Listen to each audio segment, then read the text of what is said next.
जगन्नाथ जय श्री जगन्नाथ समस्त को पुणी थे स्वागत करुच्ची आम घर आम बगीचा चैनल को आम पुराण आम पोथी आम किंवदंतीर भव्य कथा वस्तु को पुनर्जीवित कर रखिबार यही मोर एक छोट प्रयास।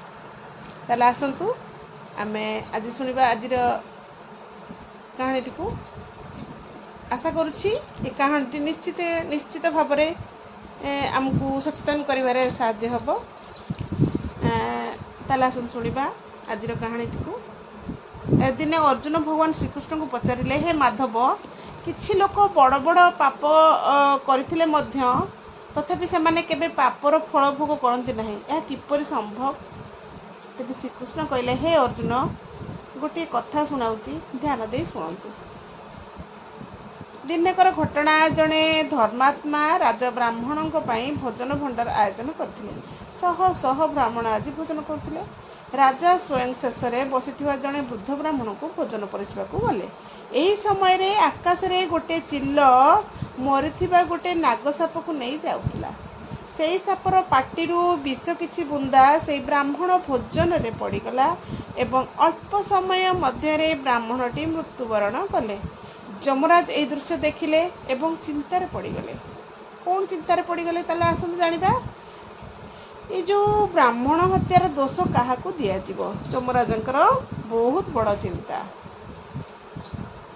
जदि आम ब्राह्मण हत्यार दोष राजा को दौरान जे कि अज्ञान थे कारण ही जना ना कि विषय रे ये ब्राह्मण देवता केमती मरले जना ना ताहले आम जदि चिल्ल को देबा सी कि निज संतान खाइबा नहीं जाऊला ताकू भी पाप दे हेबनी ब्राह्मण हत्यार पाप ताहले आम साप को दबा जे कि पूर्वर मरी सारी ताकू भी आम ब्रह्म हत्यार दोष दबा केमती से तो मरी सारी ताहले उत्तर तो कहा पाखर नथिला।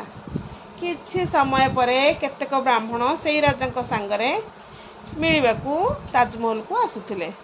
रास्ता पचारिबा समय गोटे लोक से रास्ता देखाला एवं कहले एवं रास्ता देखाई देले एवं कहले सावधान थिबे से राजा ब्राह्मण मान भोजन रे विष दे मार दियंती।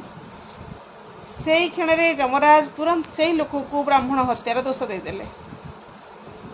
जमदूत मैंने पचारे प्रभु ये लोक तो क्या मारी नहीं तेबे यह दोष कहीं देले। सेठू आमर जमराजा कहले हे दूत मैंने ये लोक केवल एक निंदा करुच्ची राजांकर से जो कथा कहूची ताहा सत्य नुहे। सत्य कौन न जानी यही मिथ्या कथा द्वारा एक निर्दोष राजा उपरे अपवाद और निंदा कर दोष लगी। एवं जदि यही मिथ्या अभियोग विश्वास करी कहीं तांको मारी दिए तेबे से लोक मूलर कारण हेबो। जो मनुष्य मिथ्या कथा प्रचार करी जनसाधारण मन में भय एवं घृणा सृष्टि करिबो से ही प्रथम दोषी। अनेक अपराध लगी था उपरे। तेणु हे अर्जुन जीवन रे केवल कर्म नुहे निंदा मध्य दोषर कारण हुए।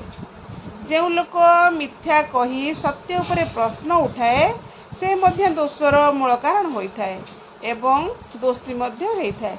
एहीपरि भाव रे पाप केवल कर्म रे देखा जाए नहीं मन रे कथा एवं भावना द्वारा मध्य पाप सृष्टि हुए। तेणु जीवन रे सत्य न्याय एवं भल व्यवहार रास्ता चलवा अत्यंत आवश्यक। यदि श्रीकृष्णकर यही कथाटी भल लगी थाए निश्चित कमेंट बॉक्स रे समस्ते जय श्रीकृष्ण लिखिबे। आउ वीडियोटी जदि भल लगी थाए निश्चित सांग मानक सहित शेयर करिवे। आज पई रहउची पुणी आपण मानक पई एक नुआ टॉपिक नहीं आसीबी। जय जगन्नाथ जय श्रीकृष्ण।